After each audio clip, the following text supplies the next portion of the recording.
Now, we have heard recent calls for more air defenses from Western allies, not just from Zelensky, but from other Ukrainian officials, including the Ukrainian Defense Minister, Alexei Reznikov, who I sat down with this weekend for an exclusive TV interview.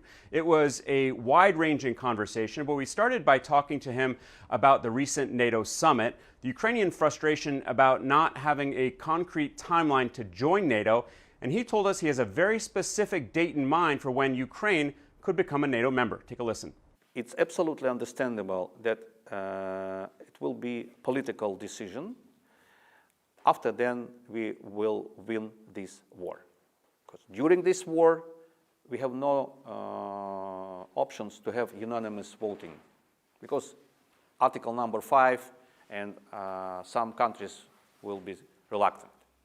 But after the victory, after then we will win this war, it will be in the interest of NATO. Because we became a real eastern shield of NATO, or eastern shield of Europe. Ukrainians proved that we have a real combat experience how to deter Russians, to defeat them, to beat them, and win, using NATO standard weaponry. So, how many arguments they need more? Why do you think the United States is not saying the day after this war is over, Ukraine will be a member of NATO?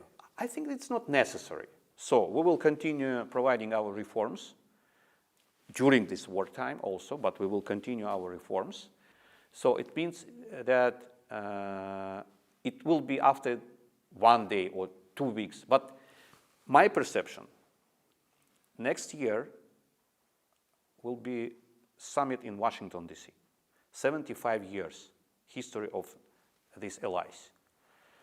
Who knows? Maybe it will be a very important day for Ukraine. You might expect to join NATO in a year's time? It's just my forecast.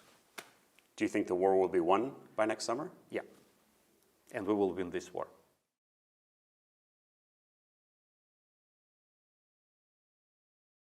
It is fury, it is sadness, it is calls for more air defense support. Remember, this is the 5th wave of attacks on Odessa in just the past week after Russia pulled out of the grain deal. Odessa has been relatively spared from strikes like this for the past year, but now that the grain deal is no longer in effect, that is no longer the case.